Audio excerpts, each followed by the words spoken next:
Bab 1761, Bab 1760 kunci. Mencari konsultan. Seharusnya tidak terlalu sulit, kan? Di dalam mobil, Cui Lizu memberi Zhao Yu sebuah ide. Ada banyak biksu terkemuka di Xiangjiang. Mengapa kita tidak mencari satu saja? Itu tidak sama, kata Wu Xiumin. Tidak semua biksu tahu tentang Gu Mantong. Mereka dua hal yang berbeda. Bagaimana dengan ini, Ding Lan, yang duduk di kursi pengemudi, berbalik dan berkata, serahkan konsultannya padaku. Namun, menurutku, tidak ada yang lebih cocok dari Mia. Petik 2. Ya, kata Zhao Yu, orang ini telah meneliti kasus pembunuhan Go Mantong selama hampir 10 tahun. Bahkan jika dia berhasil mendapatkan sedikit informasi dari otaknya, dia pasti tahu lebih banyak daripada kita. Apapun yang terjadi, aku harus memikirkan sesuatu dari orang ini. Aku punya firasat dia mungkin sudah menemukan petunjuk penting. Bos, Cui Lizu mengedipkan mata besarnya dan bertanya, katakan padaku, apakah kamu ingin mencurinya, atau kamu ingin memasang bak dan kamera? Tidak, Wu Xiumin segera menghentikannya. Ini bukan perang mata-mata. Kau tidak boleh main-main. Ia menoleh ke Zhao Yu dan berkata, Ketua tim, bagaimanapun juga, kedua belah pihak berada dalam kemitraan internasional. Aku sarankan kau bicara langsung dengannya. Kita semua mencari kebenaran untuk menyelesaikan kasus ini. Jika dia tidak mau bekerja sama dengan tulus, maka dia salah. Namun, sebagai kita harus membersihkan nama baik kita. Benar, Zhao Yu mengangguk, lalu mengangguk serius. Kak Wu benar, kita butuh bukti untuk lulus. Semua orang menyeka keringat mereka. Tidak apa-apa, kata Ding Lan. Aku tahu ini pertama kalinya kamu di Xiangjiang, jadi kamu pasti merasa sangat canggung. Tak masalah, aku di sini. Aku di sini bukan hanya untuk menjadi pengawal. Kalau kau butuh informasi, menyelidiki apapun, atau berkomunikasi dengan siapapun, aku bisa mengurusnya. Setelah mendengar kata-kata Ding Lan, Zhao Yu merasa lega. Lagi pula, Ding Lan memiliki dinas rahasia yang kuat di belakangnya. Karena ia didukung oleh dinas rahasia, Zhao Yu tentu saja tidak perlu khawatir. Namun, Zhao Yu harus mengeluh. Saya memang tidak senang, katanya kepada Ding Lan, saya rasa ada yang salah dengan sikap mereka. Misalnya, petugas polisi yang menjelaskan kasus ini kepada saya tadi tidak tahu apa-apa. Orang seperti itu bisa dipecat kapan saja. Bukan begitu, kakak ipar, kata Ding Lan. Saya sudah bekerja di Xiangjiang cukup lama. Ini ada hubungannya dengan kebiasaan kerja mereka. Jangan pedulikan mereka. Sebenarnya, mereka tidak menargetkan Anda atau tim investigasi khusus. Hanya saja, pembunuhan keji di sini lebih jarang, dan polisi muda itu kurang berpengalaman dalam menangani kasus. Aku tidak menyalahkan anak itu, tapi inspektur itu seharusnya tidak mengirim seorang pemula untuk membantuku, kan? Petik 2. Tapi, aku bukan orang yang perhitungan, dan aku tidak benar-benar marah. Hanya saja, kata Zhao Yu dengan ekspresi rumit. Entah kenapa, begitu aku tiba di Xiangjiang, aku merasa sangat tidak nyaman. Sepertinya pikiran beberapa orang tidak terfokus pada penyelesaian kasus ini, dan beberapa orang sengaja menyembunyikan sesuatu dari kita. Kakak ipar, jangan terlalu banyak berpikir. Kata Ding Lan, meskipun kasus pembunuhan Gu Mantong aneh, itu hanya kasus pembunuhan. Aku percaya kau, detektif hebat, akan mampu menanganinya. Hehe, Zhao Yu mengangkat sudut mulutnya dan tertawa puas. Adik perempuanku paling mengenalku. Karena Zhao Yu sudah menjelaskan hubungannya dengan Ding Lan kepada orang banyak, hubungan ambigu di antara mereka berdua tidak lagi canggung seperti sebelumnya. Ketua tim. Saat itu, Zheng Ke mengeluarkan komputernya dan berkata, saat Anda sedang menyelidiki TKP, inspektur mengirim seseorang untuk mengirimkan informasinya kepada saya. Jika Anda ingin tahu sesuatu, silakan bertanya kepada saya. Yah, lebih nyaman bagi orang-orangku untuk menggunakannya. Zheng, aku baru saja mengamati lingkungan di sana, kata Zhao Yu. Ada kamera pengawas di kedua sisi jalan, baik di dalam maupun di luar kompleks. Kejahatan itu terjadi di tengah malam, jadi polisi setempat tidak mungkin menemukan apapun, kan? Kau benar, Zheng Ke menjawab tanpa berpikir, semua kamera pengawas tidak menemukan orang yang mencurigakan. Kami masih mencari mereka. Cek, Zhao Yu cemberut. Petik 2. Kudengar, kata Cui Lizu dengan tatapan mata licik. Kasus pembunuhan Gu Mantong sebelumnya juga seperti ini, kan? Kamera dan sebagainya tidak bisa menangkap apapun. Katanya pembunuhnya mirip hantu. Ran Tao menyarankan, Cui, jangan sebarkan rumor itu. Mungkin, pembunuhnya masuk ke komunitas dengan mobil. Kamu bisa masuk sejak lama, atau kamu bisa keluar sangat larut setelah membunuh orang. Tapi, aku juga baru saja berjalan-jalan di sekitar lingkungan itu, kata Cui Lizu.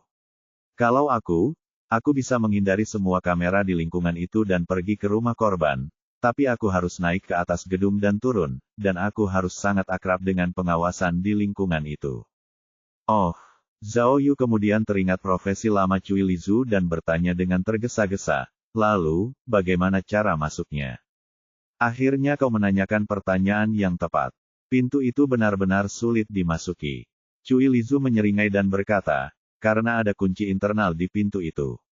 Sekalipun kau bisa membuka pintu anti-maling, kuncinya terkunci di dalam rumah, dan kau hanya bisa mendobraknya dengan tang berujung panjang. Tapi, saya baru saja melihat bahwa pintu anti-maling dan kunci internalnya masih utuh. Petik 2. Lalu, Zheng Ke bertanya dengan cepat, mungkinkah pembunuhnya masuk melalui jendela? Ya, kata Cui Lizu. Ada ventilasi udara di kamar mandi, tapi hanya anak-anak yang bisa melewatinya. Bahkan aku tidak bisa. Tapi, Wu Xiumin melanjutkan, almarhum tingginya 1,75 meter dan beratnya 90 kg. Jika pembunuhnya ingin mencekiknya, dia pasti bukan anak-anak. Begitukah? Ran Tao menggaruk kepalanya. Aneh. Bagaimana pembunuhnya bisa masuk? Gampang, pembunuhnya punya kuncinya. Saat Zhao Yu mengatakannya, diskusi yang panas itu tiba-tiba berhenti. Apa? Kenapa? Cui Lizu bertanya setelah beberapa detik.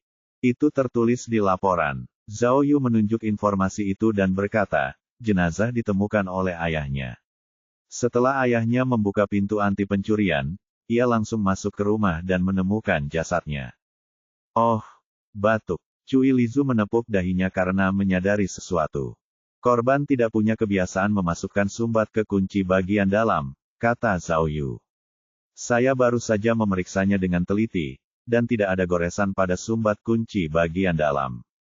Luar biasa, Cui Lizu mengacungkan jempol padanya. Bos, kau yang terbaik, katanya. Jadi, Zheng Ke menganalisis, pembunuh itu membuat duplikat kunci milik korban. Sepertinya dia telah berusaha keras untuk membunuh korbannya. Kalau begitu, kita harus mulai dari video almarhum untuk melihat siapa yang mengikutinya. Asal kita bisa menemukan orang ini, kasusnya akan jauh lebih mudah, kan? Benar, Ran Tao menjentikkan jarinya dan berkata, ide bagus. Kalau begitu, kata Ding Lan kepada Zhao Yu dan yang lainnya, ayo kita ke kantor polisi Xianjiang dulu. Tubuhnya ada di sana, videonya ada di sana, dan kantor yang Anda butuhkan sudah siap. Baiklah, Zhao Yu menjentikkan jarinya dan berkata, ayo pergi. Bab 1762, penyebab kematian yang sebenarnya. Kantor polisi di Xianjiang disebut kantor polisi. Pada saat itu, Zhao Yu dan Zhang Peipei sedang memeriksa jenazah di ruang otopsi dan mendengarkan laporan dari polisi setempat dan staf forensik. Seorang dokter forensik tua yang tampak agak berantakan berkata dalam bahasa Mandarin yang sangat kaku, dia memang dicekik sampai mati. Sangat ketat, dan bekasnya sangat jelas. Wajahnya memar dan bengkak. Ada bintik-bintik pendarahan di kulit dan kornea matanya. Ada juga cairan seperti busa di mulut dan hidungnya. Ini adalah gejala paling umum dari pencekikan. Tunggu sebentar, aku hanya ingin tahu satu hal, kata Zhao Yu. Korban diseret dari kamar tidur ke ruang tamu dan dicekik sampai mati oleh si pembunuh. Tapi, almarhum tergeletak di tanah, jadi bagaimana mungkin dia dicekik sampai mati? Zhao Yu berpose sederhana dan bertanya, jika kamu ingin mencekik orang yang berbohong sampai mati, apakah kamu harus meletakkan kakimu di bahunya dan kemudian mengencangkan talinya? Bukan itu, Dokter forensik tua itu juga memberi isyarat dan berkata, saya menekan wajahnya ke tanah, lalu menginjak punggungnya, dan mencekiknya seperti ini. Apakah kau mencekikku seperti ini? Zhao Yu juga memberi isyarat. Jika memang begitu, tidak ada jejak kaki di punggungnya. Petik 2. Apa? Jejak kaki? Dokter forensik tua itu menggaruk kepalanya dan berkata, kurasa tidak ada jejak kaki yang jelas. Apa maksudmu dengan, sepertinya? Zhao Yu cemberut. Ya, tentu saja tidak. Dokter forensik tua itu segera mengoreksi dirinya sendiri. Pembunuhnya mungkin telah melepas sepatunya atau mengenakan penutup sepatu. Baiklah, baiklah. Zhao Yu menggelengkan kepalanya tanpa daya dan terus bertanya, di mana senjatanya? Apa yang kau temukan? Ini logam, kata dokter forensik tua itu. Seharusnya seperti tali baja atau kawat baja. Dari bekasnya, setebal setengah jari. Lalu, bagaimana dengan Gu Mantong? Di mana Gu Mantong sekarang? Di departemen forensik. Dokter forensik tua itu menunjuk ke ruangan sebelah. Mereka seharusnya sudah selesai dengan tesnya sekarang. Baiklah, Zhao Yu menoleh ke Zhang Peipei dan berkata, Dokter Zhang, saya serahkan ini pada Anda. Anda bisa memeriksa kembali mayat dan barang buktinya. Jika ada hal lain, beritahu saya segera. Ya, Zhang Peipei mengangguk. Lalu, Zhao Yu pergi. Tapi begitu sampai di pintu, dia tiba-tiba teringat sesuatu dan menoleh ke dokter forensik tua itu, bertanya. Ngomong-ngomong, apakah orang Thailand itu sudah ada di sini? Zhao Yu menunjuk ke rambut panjang dan kacamatanya. Pakarnya. Itu datang, itu datang. Dokter forensik tua itu mengangguk mengiyakan. Dia datang lebih dari setengah jam yang lalu untuk melihat mayatnya dan kemudian pergi dengan tergesa-gesa. Petik 2. Apa, sesederhana itu? Gumam Zhao Yu dalam hati dan segera bertanya, apakah dia mengatakan sesuatu? Dokter forensik tua itu menggelengkan kepalanya. Bagaimana ekspresinya saat itu? Zhao Yu bertanya lagi. Ekspresinya. Adapun ekspresinya, dokter forensik tua itu berpikir sejenak dan berkata dengan serius, saya sibuk bekerja, jadi saya tidak memperhatikannya dengan saksama. Apa-apaan ini? Zhao Yu memelototi pria itu, tetapi dia tidak bisa berbuat apa-apa. Tanpa daya, dia melangkah keluar dari ruang otopsi dan menuju ke departemen forensik. Awalnya, polisi setempat telah mengatur agar Zhao Yu memiliki asisten berpangkat tinggi, tetapi Zhao Yu marah, jadi dia mengirim asisten itu pergi. Namun, Zhao Yu sekarang sangat terkenal, dan semua petugas polisi setempat mengenalnya. Jadi, ketika dia memasuki departemen forensik untuk memeriksa barang bukti, dia segera bertemu Gu Mantong. Gu Mantong adalah boneka anak-anak yang terbuat dari bahan-bahan khusus. Boneka-boneka ini memiliki berbagai bentuk dan ukuran. Yang ditemukan pada mayat itu adalah anak kambing hitam sebesar telur angsa. Gu Mantong sedang duduk, dan ada beberapa mantra yang tertulis di tubuhnya yang tidak bisa dia pahami. Hal semacam ini membuatnya merasa sedikit tidak nyaman pada pandangan pertama. Zhao Yu bertanya kepada departemen forensik, dan pihak lain menjawab bahwa mereka hanya menemukan sidik jari yang cocok dengan milik almarhum di tubuh Gu Mantong, tidak ada yang lain. Lalu, Zhao Yu melihat mantra di tubuh Gu Mantong dan tiba-tiba teringat pada ahli Thailand itu. Ia bertanya dengan santai, apakah ahli Thailand, Mia, datang untuk menemui Gu Mantong ini? Tidak, tidak, para ilmuwan forensik saling memandang dan menggelengkan kepala serempak. Mustahil. Kali ini, Zhao Yu merasa ada sesuatu yang lebih salah.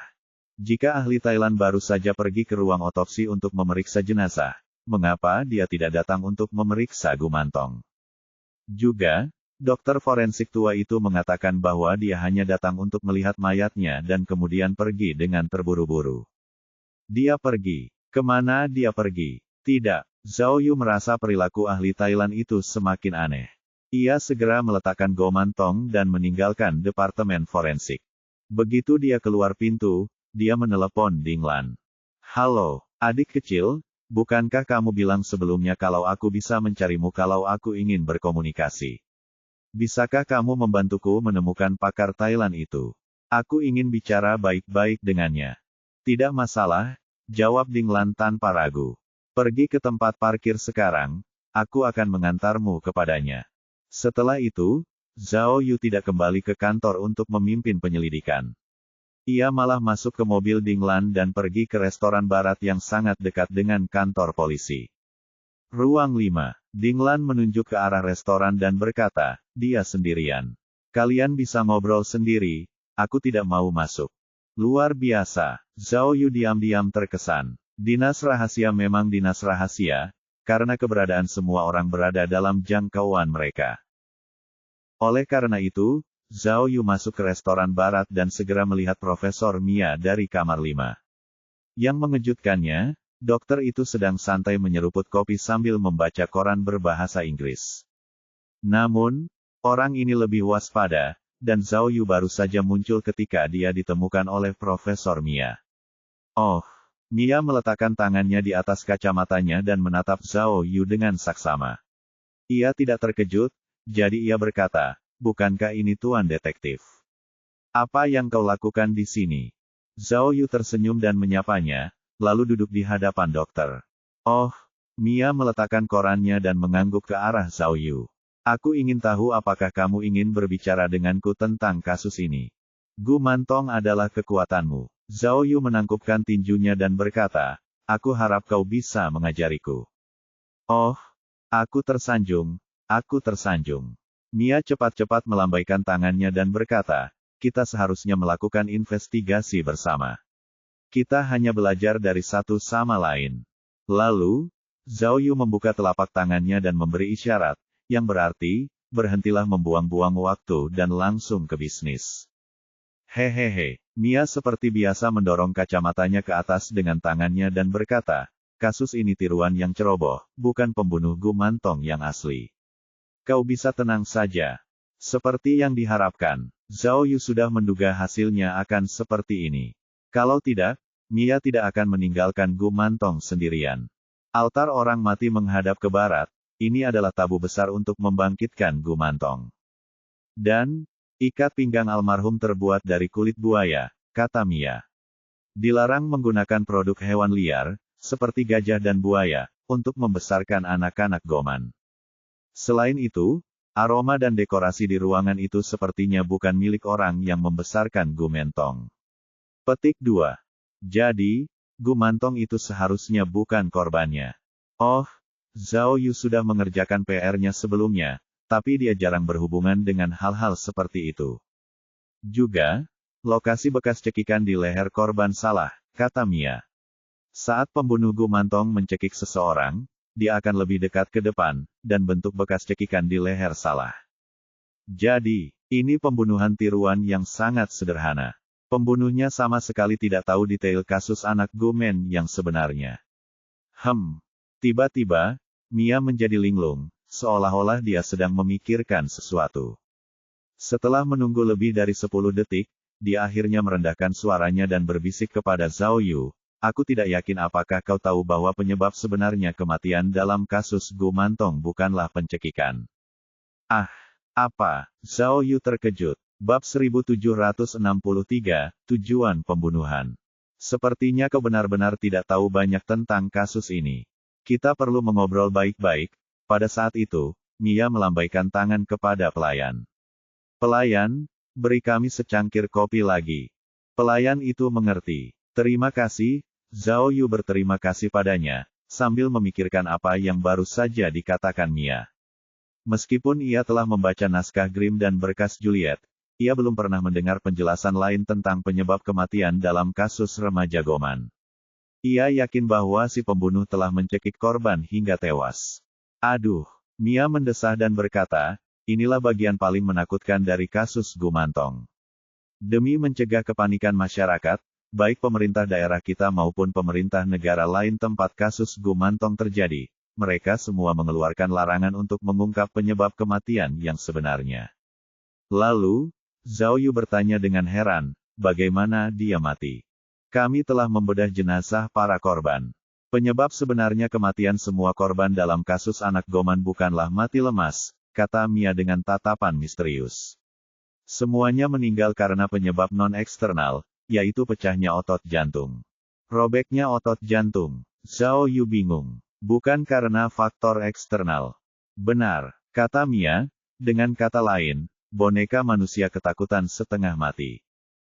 Tiba-tiba, Zhao Yu merasakan hawa dingin di punggungnya, dan kulit kepalanya mati rasa. Kamu, apa maksudmu? Mata Zhao Yu terbuka lebar saat dia mengulangi, takut setengah mati. Petik 2. Ya, ini, penyebab kematian yang tidak dapat dipastikan masuk akal atau tidak, yang merupakan bagian paling mengerikan dari kasus ini.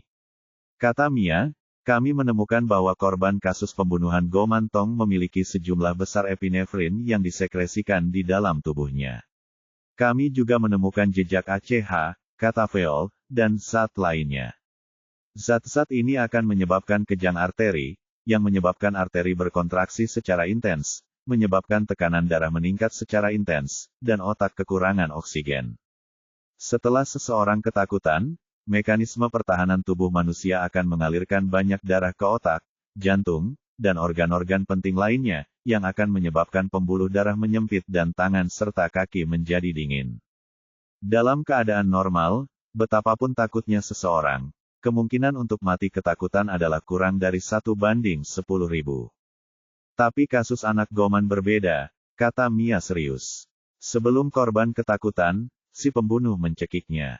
Tahukah kau, pembunuh itu seperti mesin yang bisa melakukan perhitungan presisi. Saat mencekik leher korban, ia sengaja menggerakkan tali ke depan untuk mengurangi kekuatan cekikan, lalu memperpanjang durasi cekikan. Dengan cara ini, saluran pernapasan korban tidak akan tersumbat sepenuhnya, terutama arteri karotis, yang dapat menyebabkan penumpukan tekanan darah yang serius. Lalu, ketika saatnya tiba, ketika tekanan darah mencapai titik tertentu, korban akan ketakutan, yang cukup untuk membunuhnya.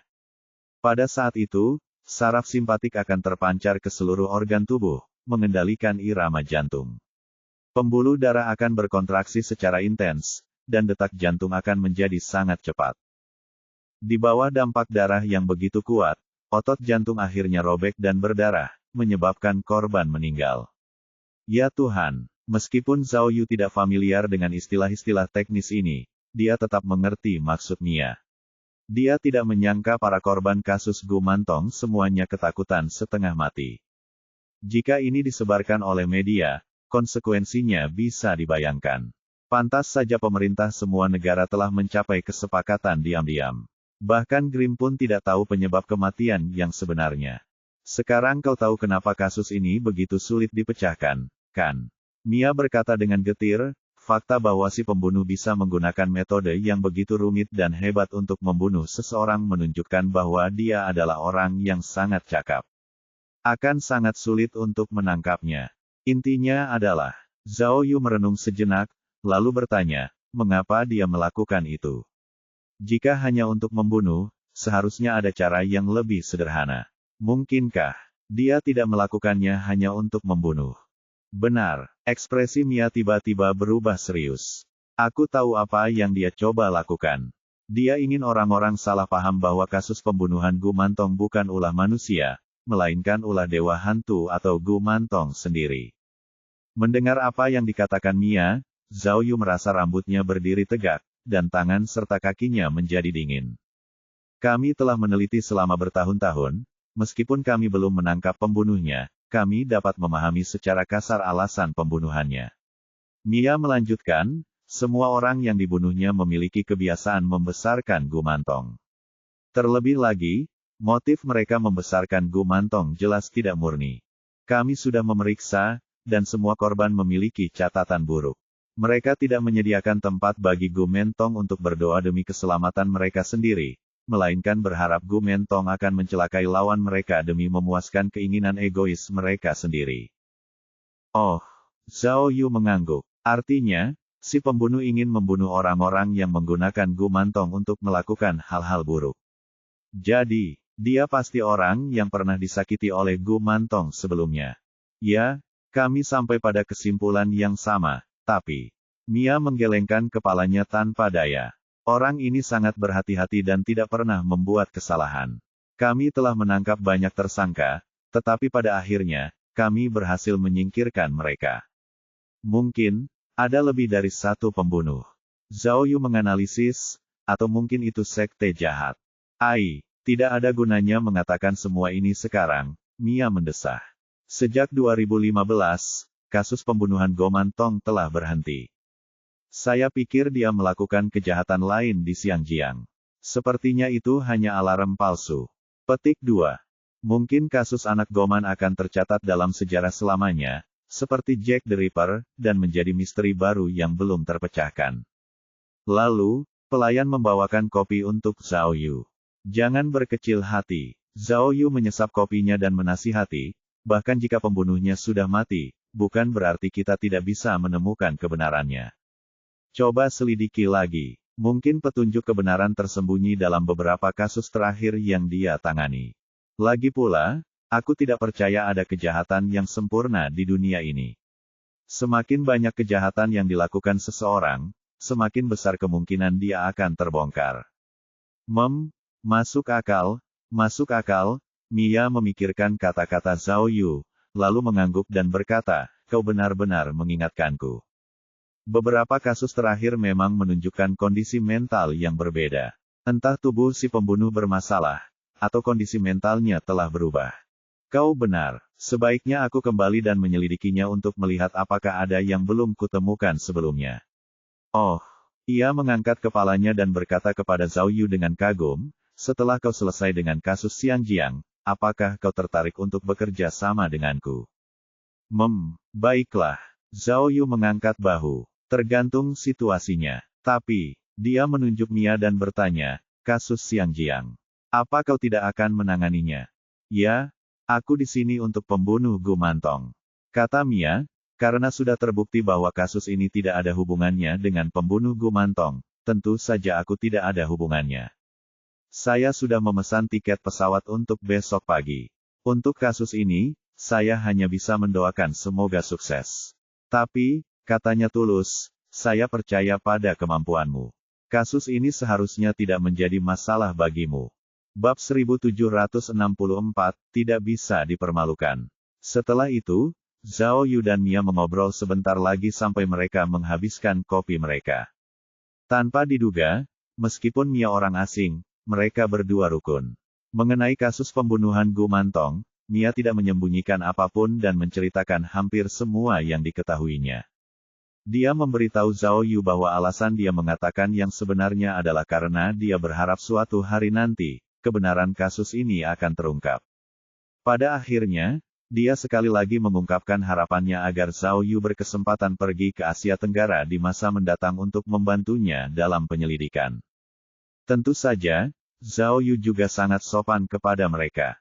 Dia berkata, semoga perjalananmu aman, lalu berpamitan dengan Profesor Mia dan berjalan keluar restoran. 10 menit kemudian, Zhao Yu dan Ding Lan kembali ke kantor sementara di kantor polisi. Meskipun kantornya jauh lebih kecil daripada yang pernah dikunjungi Zhao Yu sebelumnya, dia cukup puas dengan perangkat kerasnya. Apa, takut setengah mati? Bukankah ini terlalu fantastis? Orang hanya bisa membayangkan betapa terkejutnya semua orang ketika Zhao Yu memberitahu mereka apa yang dikatakan Mia. Wu Xiumin kemudian berkata dengan serius, tapi, jika aku yang menulis laporan itu, aku tetap bersikeras bahwa hanya ada satu pembunuh, jadi kemungkinan adanya kaki tangan sangat kecil. Kalau tidak, semuanya tidak akan berakhir semudah ini. Lagi pula, kebencian seorang pembunuh berantai biasanya bermula dari faktor pribadi. Meskipun pembunuhnya sangat cakap, bukan berarti ia punya kaki tangan. Kasus pembunuhan Go Mantong terjadi di berbagai negara Asia Tenggara, Zheng Ke menganalisis. Dalam hal ini, artinya identitas asli atau pekerjaan si pembunuh sering berpindah-pindah dari dan ke negara-negara Asia Tenggara tersebut. Bisakah kita mulai mencari orang yang memenuhi kriteria sejak awal? Lagi pula, sains sekarang sudah sangat maju. Baiklah, silakan, kata Cui Lizu sambil menepuk bahu Zheng Ke. Zheng kecil, kau terlalu banyak berpikir lagi. Kalian lupa pekerjaan kita. Sepertinya kita di sini bukan untuk menyelidiki kasus pembunuhan Go Mantong, kan? Dia hanya ingin menyelidiki kasus di kota Xinjiang. Karena kasus ini tidak ada hubungannya dengan Go Mantong, maka dia melirik Zhao Yu, kita tidak perlu khawatir lagi, kan? Seperti para ahli Thailand, mereka kembali ke rumah masing-masing dan menemui ibu mereka. Tentu saja tidak, kata Zhao Yu, pembunuh yang membunuh Fan Bowei belum tertangkap. Meskipun kasus ini tidak ada hubungannya dengan Gu Mantong, jika kita tidak menemukan pembunuhnya, bagaimana saya, seorang detektif Tiongkok, bisa hidup di masa depan? Bos, kata Rantau buru-buru. Karena kematian Fan Bowei tidak ada hubungannya dengan Gu Mantong, itu pasti dendam, kan? Selanjutnya, kita harus segera memilah hubungan interpersonalnya dan mencari informasi rahasia pribadinya. Ya, Zeng kesetuju. Saya sudah membaca informasinya. Fan Bowei orangnya kaku, dan dia punya banyak konflik dengan orang lain. Tapi, Zhao Yu menarik papan tulis dan berkata, kenapa kau membuatnya terlihat seperti kasus pembunuhan Gu Mantong? Dan, menurut Mia, pembunuhan Fan Bowei adalah tiruan yang sangat buruk, dan si pembunuh bahkan tidak tahu situasi dasar kasus Gu Mantong. Dan, yang paling penting adalah, Gu Mantong itu. Zhao Yu langsung ke intinya. Mengapa si pembunuh bersusah payah mendapatkan Gu Mantong dan menyerahkannya ke tangan Fan Bowei? Mia bilang kalau Gu Mantong bukan penggemar Bowei. Benar, Cui Lizu berpikir sejenak, lalu bertanya, mungkinkah si pembunuh tidak membunuh Fan Bowei hanya untuk balas dendam? Mungkinkah dia punya tujuan lain? Itulah sebabnya aku di sini, Ding Lan, yang telah lama terdiam, tiba-tiba berkata, belum pernah ada kasus anak Gumen di Xiangjiang sebelumnya. Sekarang setelah ada, pasti akan menarik lebih banyak perhatian, terutama dari divisi kriminal. Oh, Zhao Yu akhirnya mengerti maksud Ding Lan. Maksudmu kau khawatir kasus ini jebakan, dan ditujukan padaku. Zhao Yu memikirkannya dengan saksama, dan memang merasa ada yang salah. Malam sebelumnya, dia berada di lokasi kasus sumur, ketika tiba-tiba dia menerima telepon dari Juliet. Setelah itu, divisi kriminal segera memintanya datang ke Xiangjiang untuk penyelidikan. Dengan kasus internasional sebesar itu di Xiangjiang, tentu saja divisi kriminal pusat akan mengirimnya ke sini. Jadi, apapun alasannya, sebaiknya kau selesaikan kasus ini, kakak ipar. Kata Ding Lan, selama kita bisa menemukan pembunuhnya, semua misteri akan terpecahkan. Tapi, kata Cui Lizu hati-hati, karena ada kemungkinan ada sesuatu yang mencurigakan, kita tetap harus berhati-hati. Tidak heran aku punya firasat buruk sejak tiba di Xiangjiang. Zengke, katakan padaku, apakah kamu menemukan masalah dengan deduksi video itu? Zhao Yu tidak berkata apa-apa lagi, tetapi menarik papan tulis dan mulai menuliskan informasi kasus di atasnya. Pada saat yang sama, ia menoleh ke Zengke dan yang lainnya dan mengajukan beberapa pertanyaan. Dalam sekejap mata, malam pun tiba. Zhao Yu bahkan belum makan malam, karena masih memikirkan kasus Fan Bowei. Setelah penyelidikan sepanjang sore, petugas polisi tidak menemukan satu pun tersangka. Meskipun Fan Bowei kuno dan tidak punya banyak teman, dia bukan tipe orang yang menyimpan dendam terhadap semua orang. Selain itu, mereka tidak menemukan target mencurigakan melalui rekaman CCTV. Mereka hanya menemukan beberapa mobil yang mengikuti Fan Bowei, tetapi semuanya telah dikesampingkan. Selain itu, melalui pemeriksaan yang cermat oleh keluarga almarhum, mereka tidak menemukan barang yang hilang di rumah Fan Bowei, sehingga kemungkinan perampokan atau pembunuhan pada dasarnya dapat dikesampingkan. Bagaimana? Semua orang pasti lapar. Saat mereka masih asyik berpikir, Ding Lan tiba-tiba mendorong pintu dan masuk sambil membawa sekantong besar barang. Ada xiao longbao, mie bakso ikan, dan mie wonton, semuanya makanan khas daerah. Ayo coba, katanya kepada semua orang. Begitu mereka mencium aroma yang memabukkan, semua orang berkumpul. Setelah bekerja begitu lama, semua orang benar-benar lapar. Ini, kakak ipar, Ding Lan menyerahkan secangkir kepada Zhao Yu. Beri aku semangkuk pasta guiling, itu akan membantu menurunkan panas dalammu. Aku juga punya api. Aku juga mau satu. Cui Lizu menjilati wajahnya dan mengulurkan tangan untuk memintanya. Ya, ada. Ding Lan tersenyum dan memberi Cui Lizu sebuah kotak juga. Lalu, Ding Lan mengeluarkan beberapa kartu kamar dan menyerahkannya kepada Zhao Yu. Kakak ipar, Ini kartu kamar untuk Hotel Boleme di seberang kantor polisi. Semuanya kamar bintang 5, kamu bisa memberikannya kepada semua orang. Kami sudah memasang perimeter di sekitar hotel. Ini masa kritis, jadi kami telah menginstruksikan semua orang untuk mengikuti rencana tersebut sebisa mungkin. Jangan berkeliaran. Aku tahu. Zhao Yu membuka salep guiling dan menggigitnya. Rasanya manis, tapi tidak berminyak, dan memiliki rasa yang berbeda. Ngomong-ngomong, bagaimana perkembangan kasusnya? Ada kemajuan? Tanya Dinglan sambil menunjuk papan tulis. Tidak, aku tidak. Zhao Yu menggelengkan kepalanya. Pembunuhnya lebih berhati-hati dari yang kita duga. Tidak apa-apa, saya baru saja menerima kabar, kata Dinglan. Kantor polisi Xianjiang juga tidak ada kemajuan. Kalau ada, saya akan segera beritahu. Kuat, kuat. Zhao Yu mengacungkan jempol pada Dinglan dan hendak mencoba beberapa makanan khas Xianjiang. Tiba-tiba, seseorang mengetuk pintu kantor lagi. Seorang petugas polisi setempat bergegas masuk dan melapor. Tuan, kami baru saja menerima laporan bahwa ada kasus pembunuhan yang diduga dilakukan oleh Gu Mantong di rumah pribadi di daerah sekitar. Bab 1765, Bab 1764 Mata berapi-api. Jam 8 malam, di sebuah rumah di ujung yang tajam. Retak, retak, retak. Kamera terus berkedip. Zhao Yu berdiri di tengah ruangan, memandangi mayat di tanah.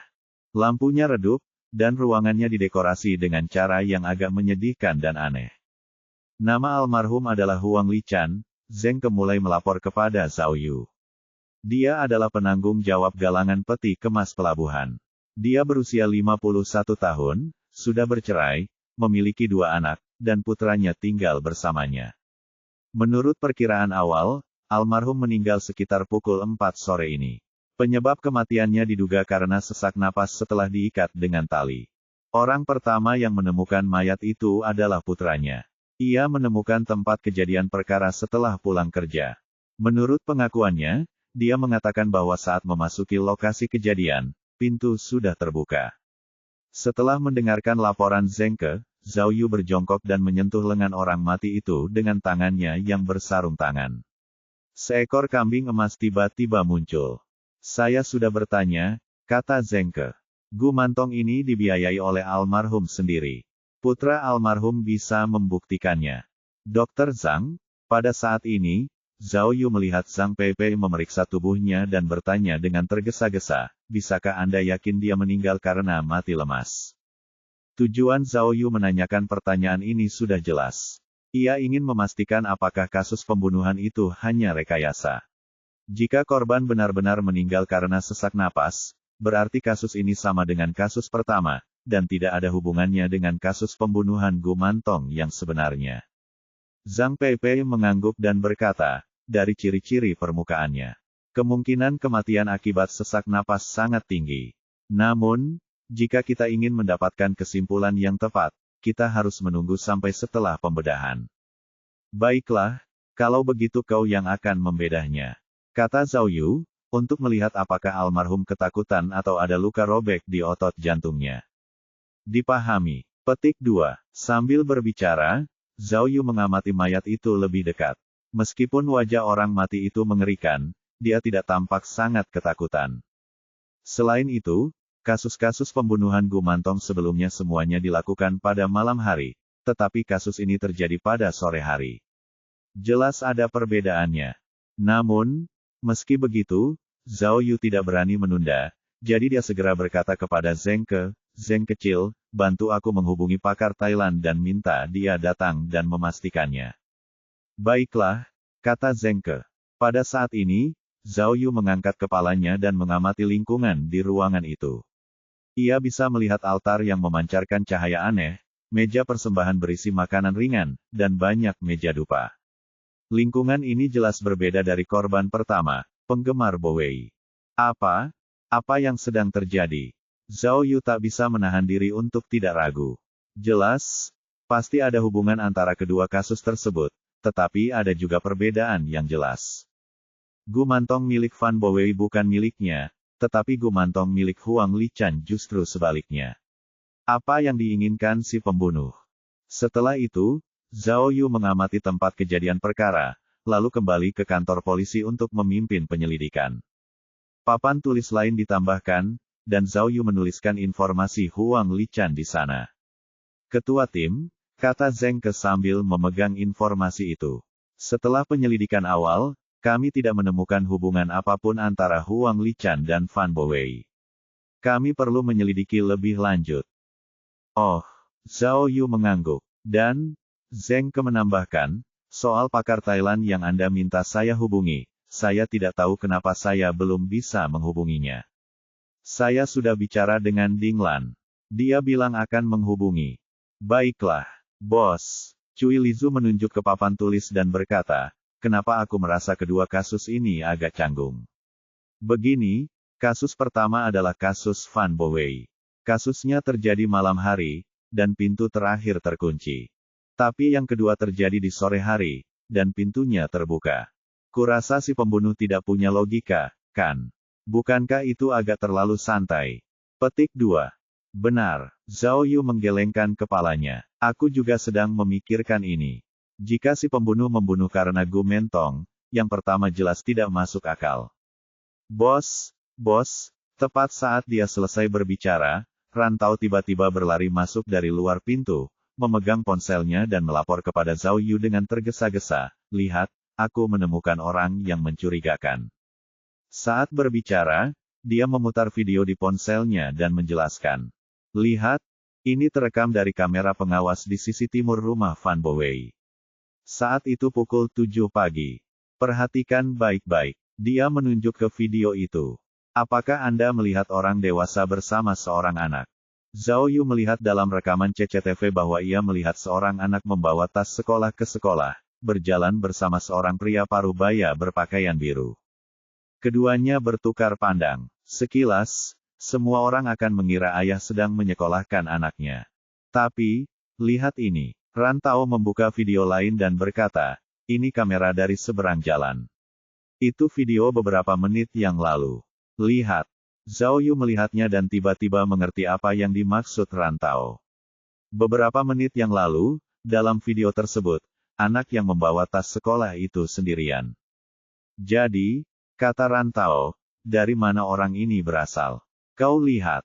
Rantau menoleh ke papan tulis dan menunjuk peta rumah Fan Bowei.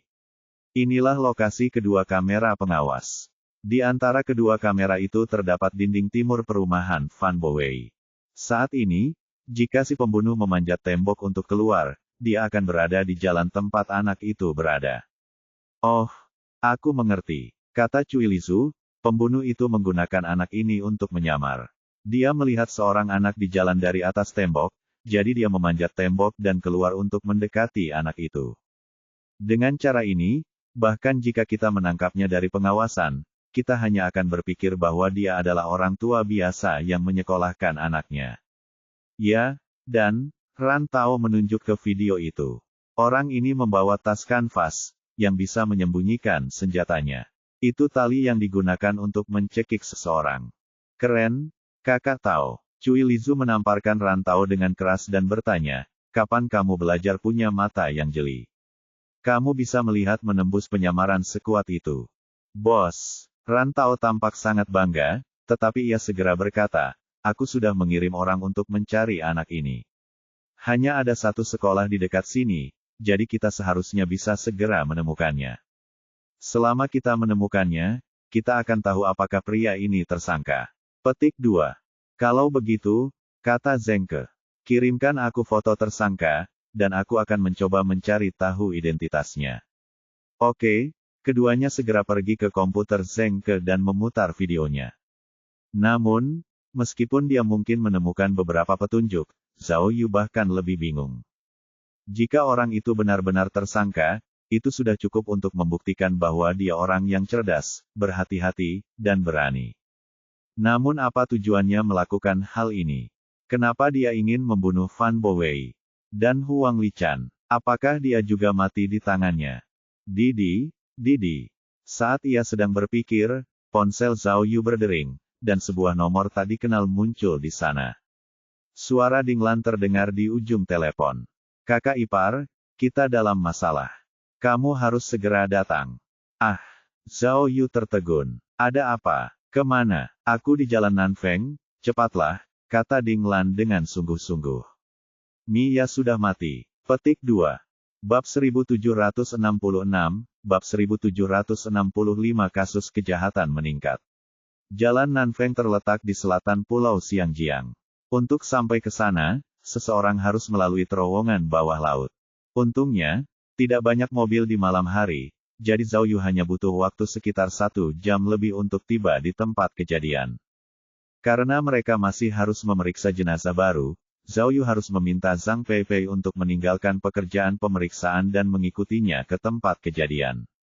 Jalan Angin Selatan adalah jalan pegunungan, dan lokasinya relatif terpencil. Setelah melewati terowongan Xiangjiang, mereka berbelok ke timur dan segera tiba di lokasi kejadian. Sebuah mobil Ford Sharp Edge berwarna hitam terparkir di halte bus di pinggir jalan. Karena Zhao Yu telah ditemukan lebih awal, hanya ada 2 mobil polisi yang berpatroli untuk menjaga ketertiban di tempat kejadian. Melihat Zhao Yu tiba, Ding Lan segera menghampirinya. Kakak ipar, kata Ding Lan, kami menemukan lokasinya melalui GPS di ponselnya, tapi kami tidak menyangka, Mia sudah meninggal. Ada apa? Zhao Yu menunjuk ke arah Ford, apakah itu kecelakaan mobil? Ding Lan menggelengkan kepalanya, lalu menunjuk lehernya sendiri. Dia juga dicekik sampai mati. Mustahil. Zhao Yu berseru dalam hatinya, bagaimana mungkin ini begitu aneh. Dia tidak pernah menyangka situasi seperti ini akan terjadi. Mia adalah seorang ahli dalam kasus pembunuhan Gumantong. Bagaimana dia bisa tiba-tiba meninggal? Apa yang akan diramalkan oleh kematiannya? Tapi, saat Ding Lan memimpin Zhao Yu maju, dia berkata, kali ini, kami tidak menemukan anak-anak Guman padanya. Kematiannya lebih seperti pembunuhan biasa. Ketika dia sampai di mobil, Zhao Yu langsung melihat Profesor Mia duduk di kursi pengemudi. Saat itu, kepala Mia miring saat ia jatuh ke kursi pengemudi. Ia telah lama kehilangan nyawanya. Di bawah cahaya, Zhao Yu bisa melihat ada bekas cekikan yang dalam di lehernya, dan beberapa bagiannya bahkan berdarah. Zhao Yu memeriksa tempat kejadian perkara dengan cermat, termasuk mayat dan mobilnya. Mobil itu menabrak halte bus, jelas Ding Lan. Dilihat dari TKP, Mia diserang di jalan, lalu dia menabrak bus di sini. Tentu saja, kita tidak bisa mengesampingkan kemungkinan bahwa seseorang mencekiknya terlebih dahulu dan kemudian merekayasa kejadian itu. Petik 2. Orang itu meninggal di kursi depan, kata Zhao Yu. Jadi, pembunuhnya pasti duduk di kursi belakang dan mencekiknya sampai mati dengan tali. Jadi, Ding Lan menyimpulkan, pembunuhnya pasti orang yang dekat dengan Mia. Sulit untuk mengatakannya, Zhao Yu menggelengkan kepalanya.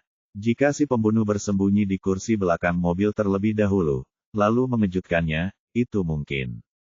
Mobil ini, dari mana kamu mendapatkannya? Zhao Yu menunjuk ke arah mobil dan bertanya. Saya belum tahu, saya masih menyelidiki. Jawab Ding Lan, saya sudah meminta kantor polisi Xiangjiang untuk menghubungi asisten Mia. Dia seharusnya sedang dalam perjalanan ke sini. Kakak ipar, Ding Lan bertanya dengan suara rendah. Apakah menurutmu kematian Mia ada hubungannya dengan kedua kasus itu? Apakah Mia mengetahui situasi itu, jadi dia dibunuh untuk membungkamnya? Sulit untuk mengatakannya. Bekas cekikan ini berbeda dari 2 korban sebelumnya, kata Zhao Yu sambil menunjuk mayatnya. Mungkin tidak ada hubungannya dengan kedua kasus itu.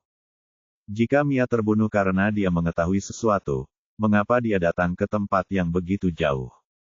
Petik 2. Mungkin, dia masih belum yakin, dan dia ingin membuktikan sesuatu, kata Ding Lan. Itulah sebabnya dia ada di sini. Memang, Zhao Yu juga merasa agak tidak masuk akal bagi Mia untuk datang ke tempat yang begitu jauh di tengah malam. Oh ya, karena kalian menemukan tempat ini berdasarkan GPS ponsel Mia, Zhao Yu tiba-tiba teringat sesuatu. Bagaimana dengan ponselnya? Petik 2. Ini dia. Ding Lan mengeluarkan iPhone hitam dari tas bukti. Zhao Yu mengenakan sarung tangannya dan memeriksa ponselnya, tetapi ternyata perlu sidik jari untuk membukanya. Untungnya, meskipun Mia sudah meninggal, sidik jarinya masih ada. Zhao Yu menggunakan sidik jari orang yang sudah meninggal untuk membuka kunci ponsel dengan cepat. Namun, ketika dia memeriksa ponsel korban, dia tidak menemukan petunjuk mencurigakan apapun kecuali beberapa rekaman panggilan. Semua nomor telepon ini dari luar negeri, kata Ding Lan sambil melihat riwayat panggilan. Aku akan mengirim seseorang untuk memeriksanya. Saat mereka sedang mengobrol, sebuah mobil polisi tiba di lokasi kejadian. Seorang pemuda berkulit gelap segera keluar dari mobil dan berlari ke lokasi kejadian. Pria itu adalah asisten Mia. Ketika melihat Mia meninggal di dalam mobil, ia menangis terseduh-seduh dan menangis dalam bahasa Thailand, yang tidak ia mengerti. Petugas polisi yang bertugas menjaga tempat kejadian segera menariknya pergi. Zhao Yu dan Ding Lan segera menghampiri. Zhao Yu bertanya dalam bahasa Mandarin, mengapa Mia datang ke Pulau Xiangjiang? Seperti dugaanku, asistennya tidak mengerti bahasa Mandarin, jadi Ding Lan terpaksa mengulanginya dalam bahasa Inggris. Asisten itu lalu mengangguk dan berkata, Pak Mia meminta saya untuk memesan tiket konser Xiao Yaqi terlebih dahulu.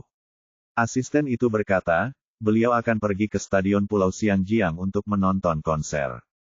Beliau adalah penggemar Xiao Yaqi. Persetan. Kejutan lainnya, Mia sebenarnya ke sini untuk nonton konser. Di mana mobilnya? Mobil siapa ini? Tanya Ding Lan. Mobil itu dipinjamkan kepada Tuan Mia oleh seorang teman, seorang pengusaha lokal. Asisten kecil itu dengan cepat menyebutkan sebuah nama. Bagaimana ini bisa terjadi? Asisten kecil itu menangis terseduh-seduh.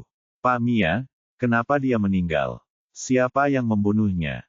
Biar kutanyakan, tanya Zhao Yu, sebelum Mia keluar, apakah dia menunjukkan reaksi yang tidak biasa?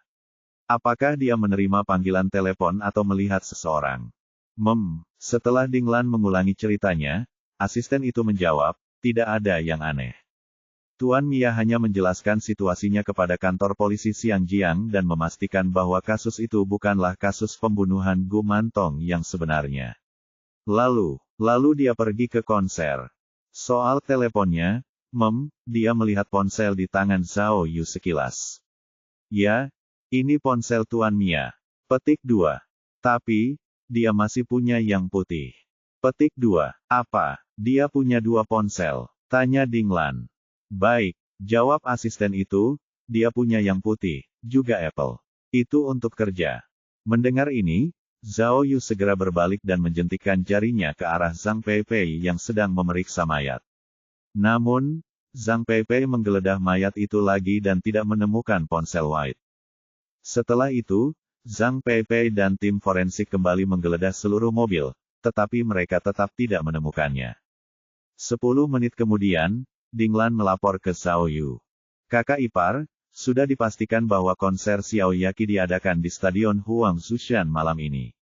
Lagi pula, kalau dilihat dari waktu, kecelakaan Mia seharusnya terjadi setelah konser. Dan soal mobilnya, lanjut Ding Lan, dia seorang pengusaha wanita bernama Yan Li. Dia teman sekelas Mia di universitas, dan sekarang dia di Kanada, jadi kurasa dia bukan tersangka. Baiklah, kalau begitu kita hanya bisa memeriksa rekaman CCTV konser. Kata Zhao Yu, kita harus mengikuti seluruh rangkaian kejadian setelah Mia menyelesaikan konsernya. Kita harus melihat apa yang sebenarnya terjadi padanya. Dan, Zhao Yu menunjuk asisten Mia dan berbisik, segera kirim seseorang untuk menangkapnya dan membawanya kembali ke kantor polisi untuk diinterogasi. Dia tahu keberadaan Mia, dan dia orang yang dekat dengannya. Jadi kita harus menyelidikinya. Bab 1767, Bab 1766 Pengalihan. Mengapa? Dulu, Zhao Yu belum pernah menghadapi kasus yang begitu rumit dan aneh. Kasus pembunuhan tiruan Gu Mantong belum selesai, bahkan para ahli Thailand pun terbunuh. Ketiga kasus itu membuat Zhao Yu merasa seperti sedang bingung. Karena adanya kasus lain, tidak hanya papan tulis yang digunakan untuk mencatat kasus tersebut tidak mencukupi, tetapi juga terjadi kekurangan tenaga kerja yang serius. Zhao Yu hanya dapat berkoordinasi dengan kantor polisi setempat dan menugaskan anggota kelompok investigasi khusus ke ketiga kasus tersebut untuk diselidiki bersama dengan polisi setempat. Saat itu, hanya Zhao Yu dan Zheng Ke yang tersisa di kantor. Meskipun sudah pukul 12 tengah malam, mereka berdua masih sibuk dengan pekerjaan mereka. Tao telah menghubungi pihak sekolah, lapor Zheng Ke kepada Zhao Yu. Dia telah menemukan anak laki-laki kecil yang muncul bersama tersangka, dan dia sedang mencoba menghubunginya. Tapi, karena sudah terlambat, aku mungkin harus menunggu sampai besok pagi. Petik 2. Bagaimana dengan tersangka? Apakah Anda menemukan sesuatu? Tanya Zhao Yu. Tidak, saya sedang membandingkannya dengan database. Ini akan memakan waktu. Petik 2. Di. Telepon Zhao Yu berdering. Itu Dinglan. Kakak ipar, saya menemukan nomor-nomor di ponsel Mia. Semuanya anggota keluarganya di Bangkok. Saya juga sudah mencarinya di bagian hubungan internasional. Mia memang punya telepon kantor, tapi tidak terdaftar atas namanya. Ponselnya mungkin dirampas oleh si pembunuh. Kata Dinglan. Dan ponsel ini bisa jadi penyebab kematian Mia. Zhao Yu bertanya cepat, lalu, bisakah kau menemukannya? Saya sudah mencoba, tapi tidak ada sinyal sama sekali. Tapi, kata Dinglan, kita bisa memeriksa riwayat panggilan telepon itu, tapi karena masalah akses, butuh waktu. Baiklah, Zhao Yu mengangguk, kita tidak bisa melewatkan petunjuk apapun. Ngomong-ngomong, kami masih mencari rekaman CCTV dari stadion, kata Dinglan. Tapi, seperti yang kau tahu, ada lebih dari 10.000 penggemar hari itu. Butuh waktu untuk menemukan Mia. Baiklah, terus selidiki, kata Zhao Yu. Jika kau menemukan sesuatu, beritahu aku saja. Kakak ipar, Dinglan ragu sejenak sebelum berkata, apakah menurutmu, kita terlalu memikirkan diri kita sendiri? Petik 2. Apa maksudmu? Zhao Yu bertanya dengan bingung. Apakah menurutmu dua kasus pembunuhan yang meniru pembunuhan Gu Mentong tidak ditujukan pada kita? Dinglan merenung sejenak sebelum berkata, tapi untuk menarik Mia ke sini. Perangkap ini dirancang untuk Mia. Petik 2. Yah. Zhao Yu berpikir sejenak, lalu berkata, sepertinya tidak. Jangan lupa, Mia dalam masalah tak lama setelah kasus kedua terjadi. Jika mereka mengejarnya, mengapa mereka melakukan kasus kedua? Dan, Zhao Yu melanjutkan, jika kamu ingin membunuh Mia, kamu bisa melakukannya di mana saja. Mengapa kamu memilih Xiangjiang? Itu benar, Dinglan bingung. Kalau begitu aku tidak mengerti. Apakah kematian Mia ada hubungannya dengan kedua kasus ini? Jangan khawatir, kata Zhao Yu. Rasanya kita akan segera tahu jawabannya. Apa kau lupa kalau kakak iparmu detektif super? Hehe, Dinglan tertawa datar dan menutup telepon. Zhao Yu berhenti tersenyum dan berdiri di depan papan tulis, terus memikirkan kasus itu. Namun, tidak butuh waktu lama bagi Zhang Peipei dan Wu Xiumin untuk menghubunginya lagi. Zhang Peipei memberitahu Zhao Yu bahwa, dalam kasus kedua, korban, Huang Lichan, memang meninggal karena sesak napas, bukan karena jantungnya robek. Oleh karena itu, dia sekarang bisa mengesampingkan kemungkinan bahwa itu adalah pembunuh Gu Mantong yang sebenarnya. Namun, otopsi jenazah Mia belum dimulai. Lagi pula, dia orang asing, dan dia masih perlu menjalani prosedur yang relevan sebelum bisa dibedah untuk menjalani tes. Wu Xiumin memberitahu Zhao Yu bahwa, melalui kamera pengawas hotel, ketidakbersalahan asisten Mia telah terbukti. Malam itu, ia menginap di hotel dan melakukan panggilan video dengan keluarganya. Karena buktinya jelas, mereka tidak punya pilihan selain membebaskannya. Setelah menutup telepon, suasana kantor akhirnya tenang. Zhao Yu kembali berpikir keras tentang hubungan antara ketiga kasus tersebut. Pertama, di Jalan Lansu di Xiangjiang, korbannya adalah seorang eksekutif berkerah putih. Ia meninggal di malam hari dan si pembunuh memasukkan mantong Gu ke dalam mulutnya. Namun, dalam kasus kedua, korban juga seorang eksekutif kerah putih di sebuah distrik kecil di Suntip. Namun, ia meninggal pada sore hari dan Gu Mantong telah dinafkahi olehnya. Kasus ketiga adalah kasus Nanfeng.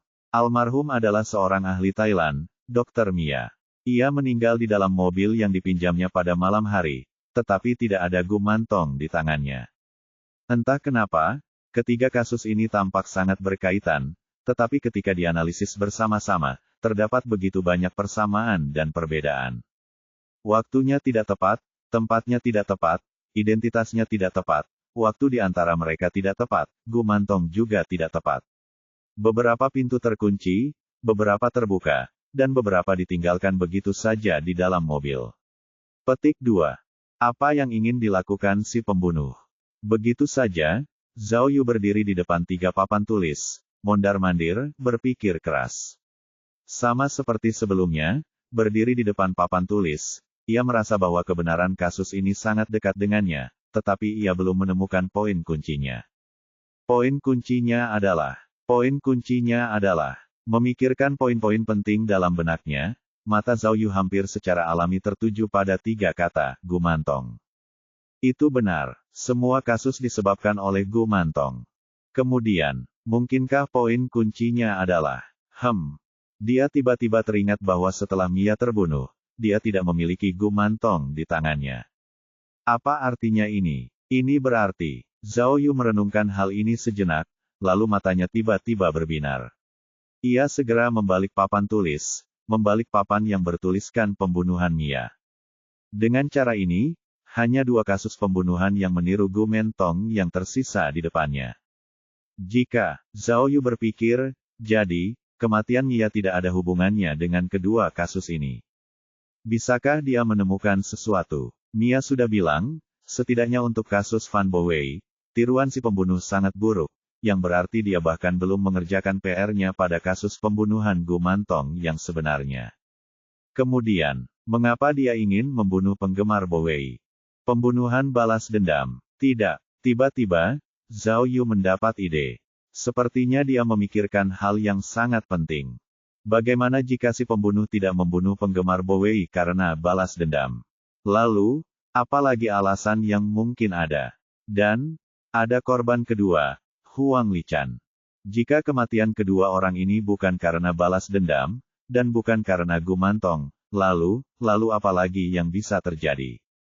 Fan Bowei, Zhao Yu mengingat dengan saksama dan bergumam dalam hatinya, Fan Bowei adalah Direktur Departemen Bea Cukai, Huang Liqian adalah orang yang bertanggung jawab atas halaman kontainer dermaga Xianjiang. Bea Cukai, pelabuhan, kargo. Ding dong. Pada saat itu, rasanya seperti bel pintu di kepalanya tiba-tiba berbunyi. Zhao Yu tiba-tiba teringat sebuah tempat penting. Ia berseru, lalu berlari ke Zheng Ke dan berteriak, Zheng Ke, Zheng Ke. Cepat periksa informasi detail Fan Bowei dan Huang Liqian, dan fokus pada pekerjaan mereka. Oh, Zheng Ke tertegun, lalu dengan cepat menyalakan komputernya dan menarik informasi keduanya. Ya Tuhan, setelah Zhao Yu melihatnya, dia menunjuk peta di layar komputer dan berkata, ternyata si pembunuh memberiku pengalih perhatian. Dia hanya membuat kita teringat gumantong, tapi tujuan sebenarnya ada di sini. Bab 1768, Bab 1767 Kekuatan. Aku menemukannya. 10 menit kemudian, Zheng Ke menemukan petunjuk penting melalui Departemen Bea Cukai. Ia segera mengeluarkan laptopnya dan memberitahu Zhao Yu, pada malam Fan Bowei terbunuh, dia masuk ke sistem Bea Cukai. Ini adalah sistem internal Bea Cukai. Hanya beberapa eksekutif senior yang dapat mengaksesnya dan memeriksa daftar semua barang impor dan ekspor. Oh, mungkin saja, itulah sebabnya pembunuhnya membunuh Fan Bowei. Dia pasti dipaksa masuk. Zhao Yu bertanya, Zheng Ke, bisakah kau lihat apa yang dia lakukan setelah masuk? Yah, Zheng Ke mengklik tautan itu dan berkata, dia hanya mendaftarkan daftar barang di Bea Cukai, tapi tidak menambah atau menghapus apapun. Kurasa dia hanya mencarinya. Cari. Zhao Yu mengepalkan tinjunya. Bisakah kau mencari tahu apa yang dia cari? Petik 2. Ini tidak mudah ditangani. Zheng Ke menggelengkan kepalanya. Aku harus pergi ke server Bea Cukai untuk menemukan jejak pencarian spesifik Fan Bowei.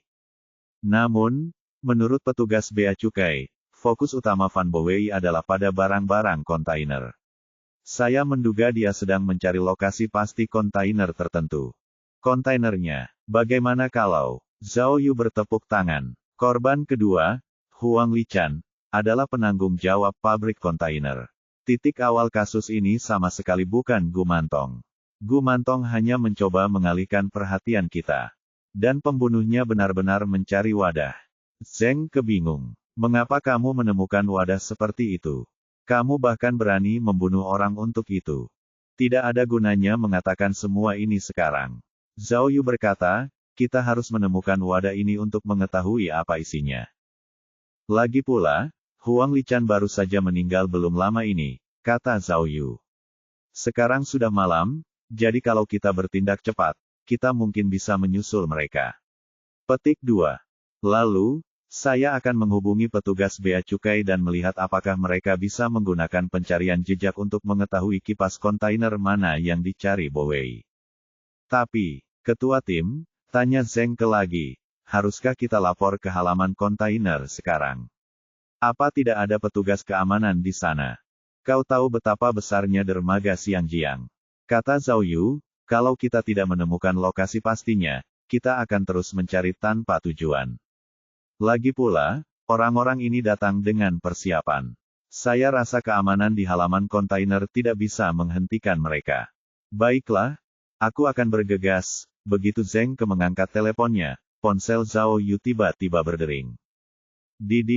Dia membuka telepon dan melihat bahwa itu adalah Rantau. Bos, saya melakukan apa yang Anda katakan dan menggeledah rumah Huang Lichan dengan saksama.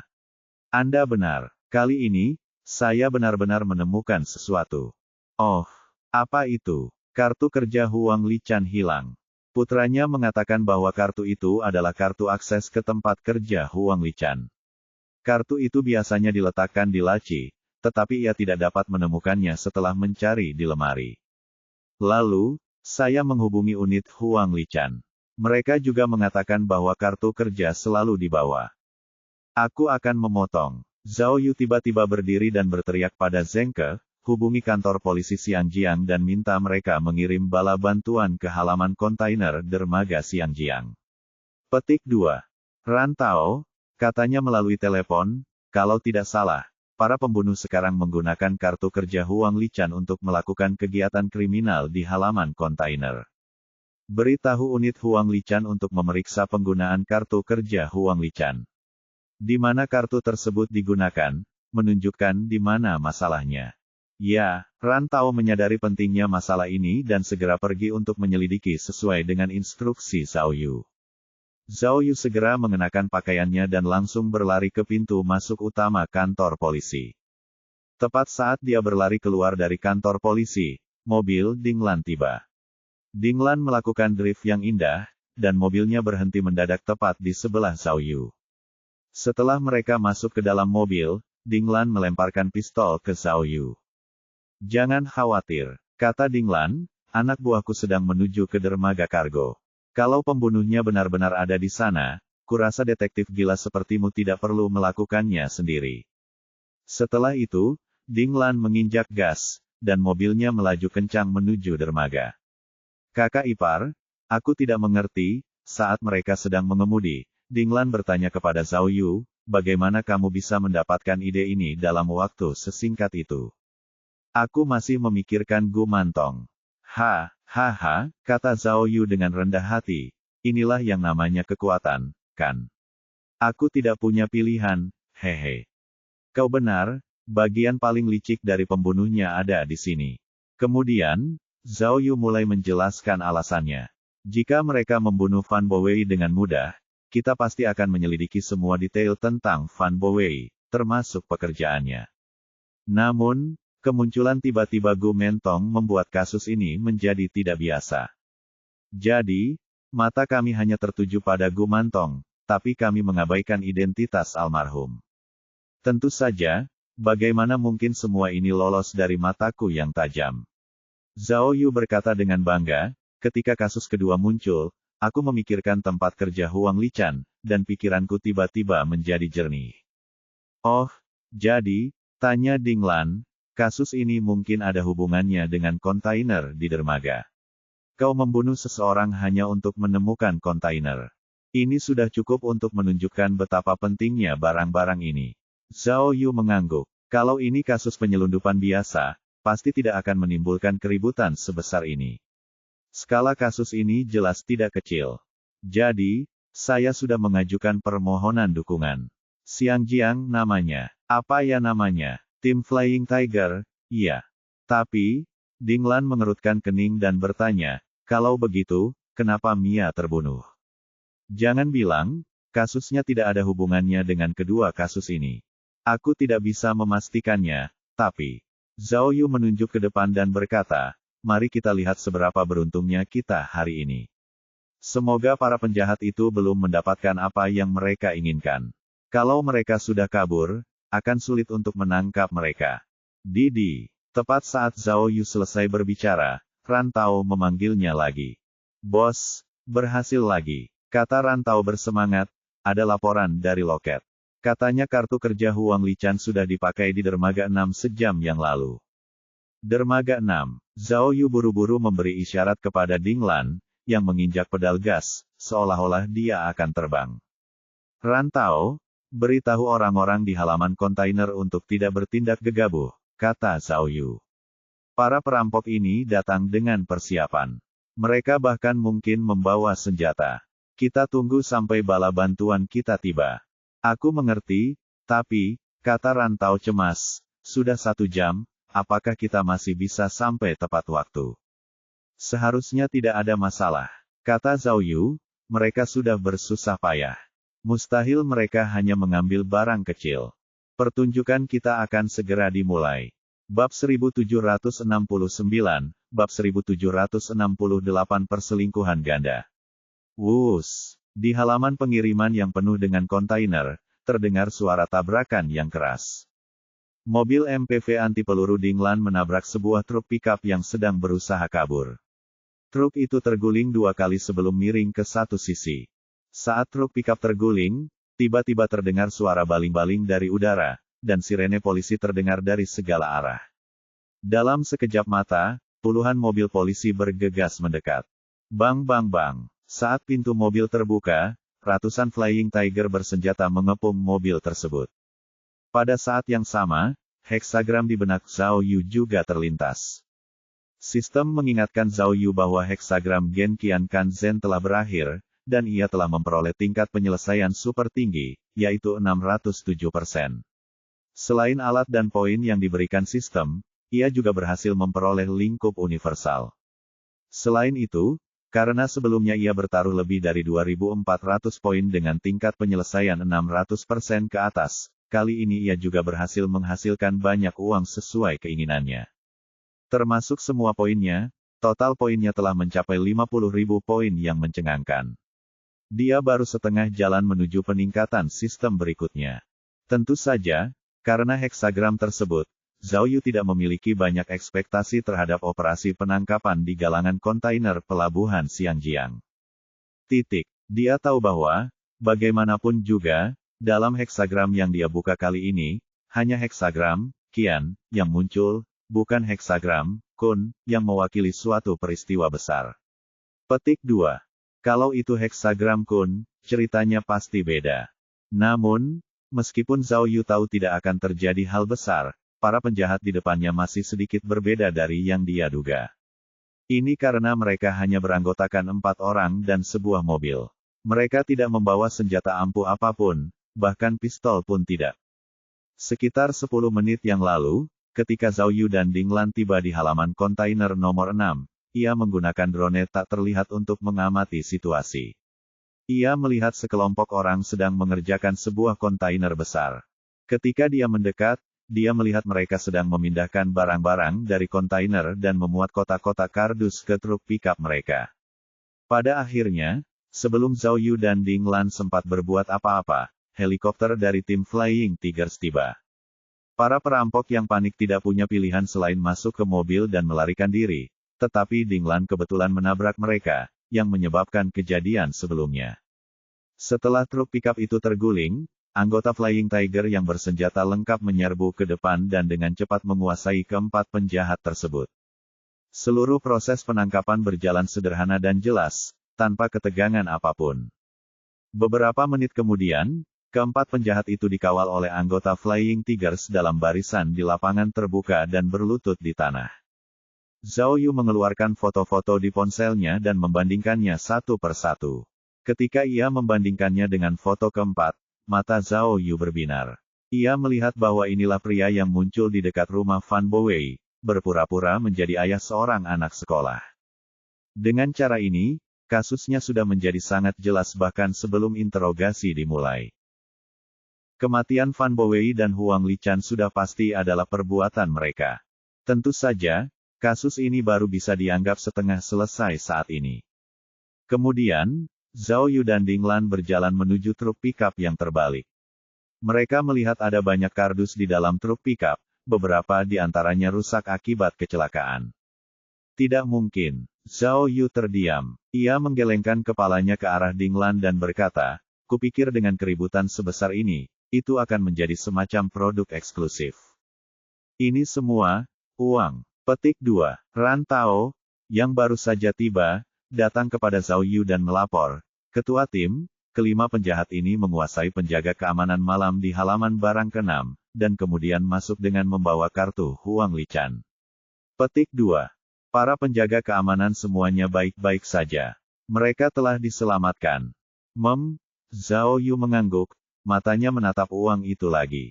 Wow, apa ini? Mata Ran Tao terbelalak. Uang, sebanyak ini. Ini, dolar AS. Sepertinya, Ding Lan menatap uang itu, lalu ke wadah terbuka di kejauhan. Ini bukan sekadar kasus pembunuhan penyelundupan biasa. Kenapa aku mencium adanya konspirasi? Memang, Zhao Yu mengangguk dan berkata, jika itu dilakukan oleh orang-orang kita sendiri, mengapa kita tidak bisa menemukan kontainer dan menjual barang curian langsung di dermaga? Sepertinya saya cukup beruntung. Saya memecahkan kasus besar pada kunjungan pertama saya ke Xiangjiang. Lalu, Zhao Yu dan Ding Lan berbalik dan berjalan menuju kontainer, sementara Ran Tao masih menatap uang tunai itu dengan linglung. Ketika mereka sampai di wadah dan melihat situasi di dalamnya, Zhao Yu dan Miao Ying akhirnya mengerti. Mereka melihat bahwa di dalam wadah yang telah dibuka paksa itu, terdapat beberapa Buddha kasaya setinggi 2 meter. Tubuh sang Buddha dituang dari tembaga. Di antaranya, kepala 2 Buddha besar dibelah, dan di dalamnya terdapat kotak-kotak kertas berisi uang kertas. Bos, Ran Tao berlari cepat dan menunjuk kontainer itu. Kontainer ini dikirim dari Mahasaya, sebuah negara di Asia Tenggara. Patung-patung Buddha tembaga ini dikirim ke kuil Kongming untuk ditahbiskan, lalu diangkut ke daratan. Cek, Zhao Yu menggelengkan kepalanya. Itu benar-benar tidak bermoral. Mereka menggunakan patung Buddha untuk menyelundupkan. Tapi, Zhao Yu menoleh ke Ding Lan. Apakah ini termasuk penyelundupan? Ada uang yang terlibat dalam penyelundupan. Ya, Ran Tao mengambil satu dari tanah dan melihatnya. Apakah ini semua palsu? Namun, setelah melihatnya cukup lama, Ran Tao tidak bisa memastikan apakah itu asli atau tidak. Ding Lan tahu triknya, dan setelah mengamati sejenak, dia memberitahu Zhao Yu, uangnya asli. Lagi pula, hampir tidak ada tiket baru, bahkan ada tiket yang rusak. Bagaimana kalau kita bisa mengisi keempat Buddha ini? Zhao Yu mendongak dan berseru, bukankah setidaknya ada 100 juta yuan di sini? Tidak sebanyak itu. Aku hanya melihat beberapa kotak tidak berisi uang 100 dolar, kata Ding Lan. Ada yang lebih kecil lagi. Uang sebanyak itu. Zhao Yu menggaruk kepalanya. Tidak heran mereka berempat berani mengambil risiko seperti itu. Baiklah, Ding Lan menjabat tangan Zhao Yu dan memujinya. Selamat, kakak ipar, kamu telah memecahkan kasus sebesar itu ketika kamu baru saja tiba di Xiangjiang. Jangan bilang, kalau kamu nggak tahu niat mereka yang sebenarnya dulu, mereka mungkin udah dapetin apa yang mereka mau. Ding Lan menunjuk kontainer itu. Setelah hari ini, bakal susah nangkep mereka lagi.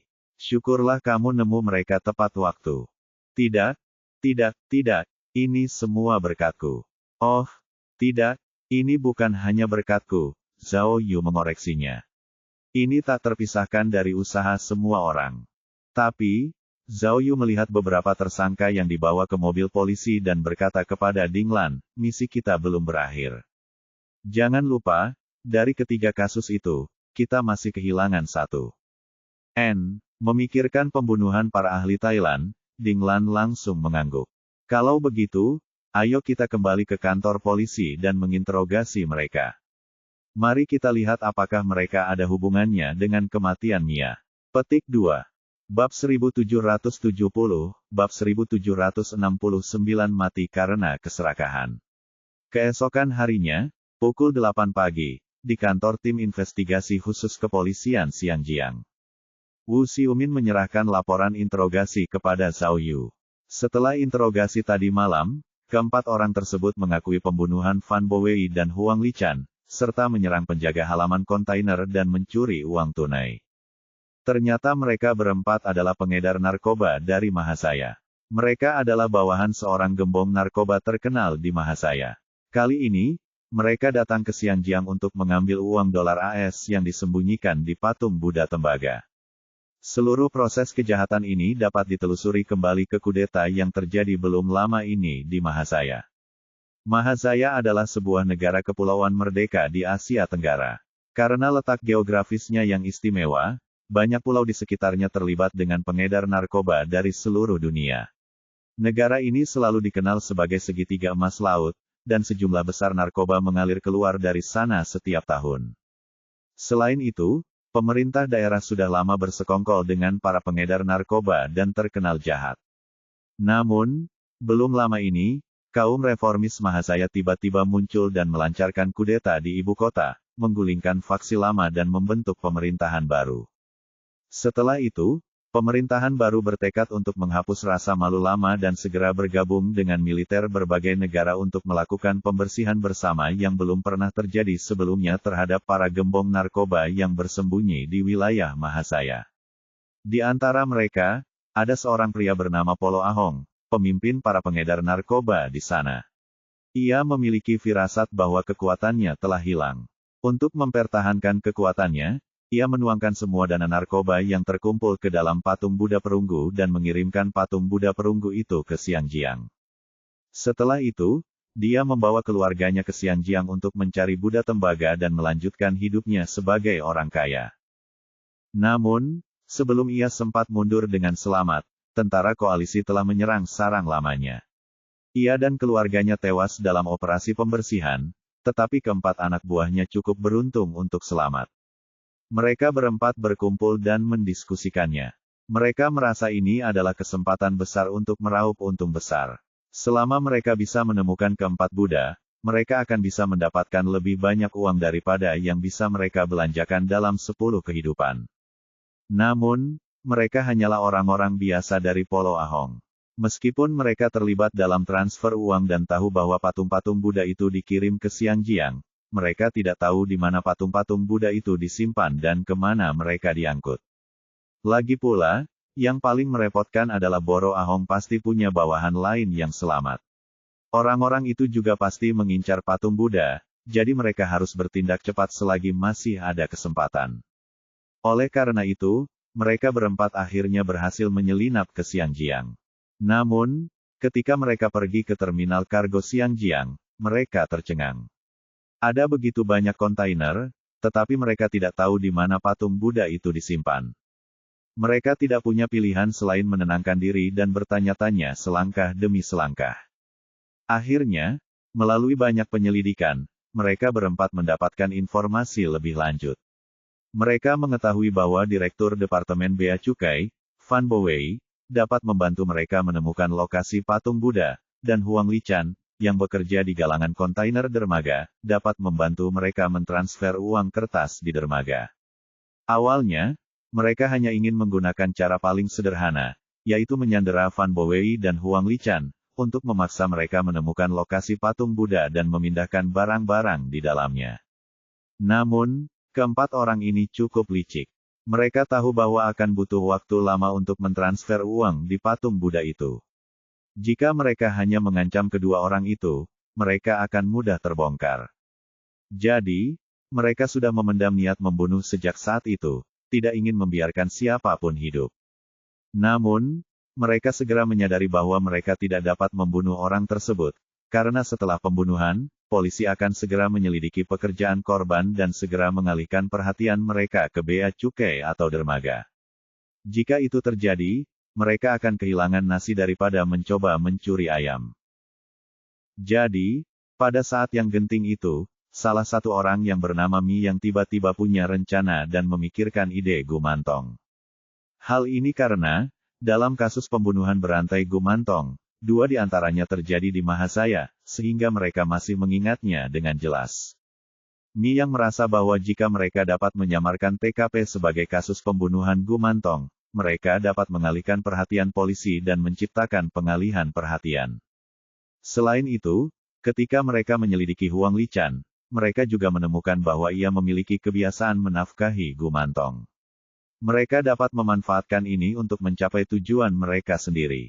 Ide Mi yang langsung mendapat persetujuan bulat dari para kaki tangannya. Maka, kasus pembunuhan berkedok Gumantong pun terjadi. Jika Zhao Yu tidak melihat kebenaran pada akhirnya dan menangkap inti kasusnya, dia mungkin benar-benar jatuh ke dalam perangkap mereka. Saat itu, mereka sudah menemukan lokasi kontainer berisi patung Buddha melalui pemeriksaan sistem yang dilakukan oleh Fan Bowei. Kemudian, mereka menggunakan kartu Huang Lichan dan pergi ke dermaga 6 tanpa hambatan apapun. Selain itu, mereka sudah mengantisipasi bahwa mustahil bagi mereka untuk membawa patung Buddha itu, jadi mereka telah menyiapkan alat pemotong terlebih dahulu untuk memotong patung Buddha itu. Namun, mereka akhirnya mengabaikan satu hal penting, yaitu keserakahan mereka. Menurut pengakuan pribadi pelaku, mereka hanya membutuhkan waktu sekitar 20 menit untuk memotong satu sisi patung Buddha dan mengambil uang di dalamnya.